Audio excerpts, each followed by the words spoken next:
নমস্কার, আশা করি সকলে ভালো আছেন।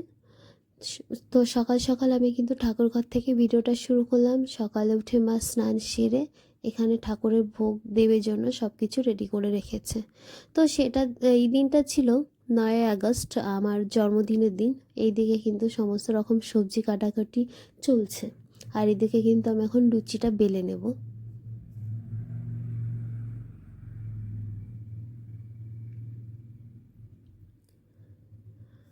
এদিকে তেল গরম হয়ে গেছে, ভেজে নিচ্ছি। আর সেই দিন ছিল হচ্ছে একাদশী, রবিবার।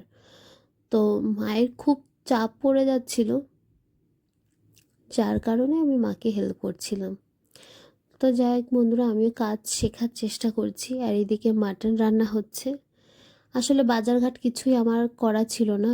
এই যে এরা দুইজন আইসে আবার সারপ্রাইজ দিদি, আদৌ এইসব প্ল্যানিং কিছুই করার ইচ্ছা ছিল না। তো এরা প্ল্যান করে সারপ্রাইজটা দিল। অসংখ্য ধন্যবাদ এত সুন্দর দিন আমাকে দেওয়ার জন্য। তো যাই হোক, বাজার একজন করে নিয়ে এসে সমস্ত কিছু করে নিয়ে সে উঠেছে। তো এইদিকে দেখো স্নান টান সেরে ফ্রেশ হয়ে আমি কিন্তু বসে বসে গিফট এখন লিগাই দেখো। তো গিফটের ভিতর পাই গেছি প্রথমে একটা বডি স্প্রে, যেটা একটা আমাকে ভাই দিয়েছিল।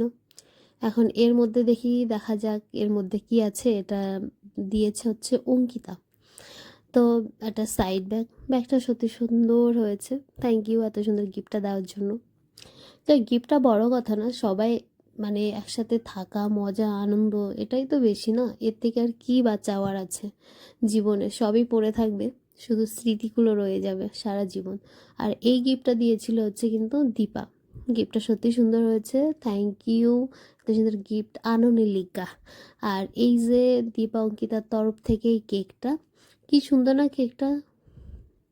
আমার তো বেশ পছন্দ হয়েছে। এটা কিন্তু কোনো দোকানের না।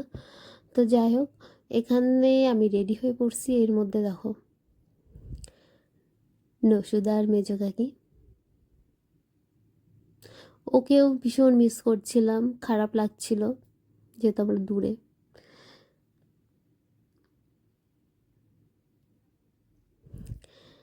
যাই হোক, ওদের ভিডিও কলে রেখে এদিকে মা আশীর্বাদ শুরু করলো। আর এইদিকে অঙ্কিতের টেনশন বেড়ে গেছে যে এরপরে আমি হয়তো আমার বোনদের নিয়ে কেএফসিতে যাব, বুঝতে পারছো? ওখান থেকে অনেক পরিকল্পনা করছে। যাই হোক, ও মিস করছে, ওরা খারাপ লাগছে।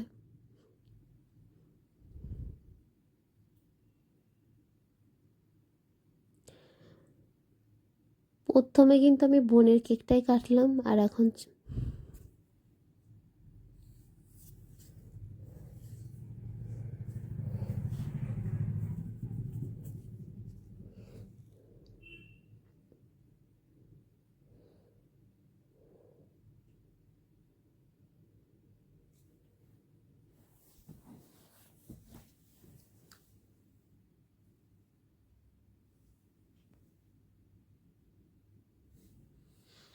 তো এখানে দেখো পাশের কচি কাচাদের নিয়ে কিন্তু জন্মদিনটা পালন হলো।